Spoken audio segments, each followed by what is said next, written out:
बोला ना नदी का बहा चालान में वाला मांगा मोबिल जोनी डाल दो सच में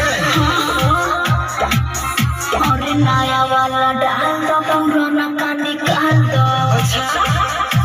और मैं कैसे आता हो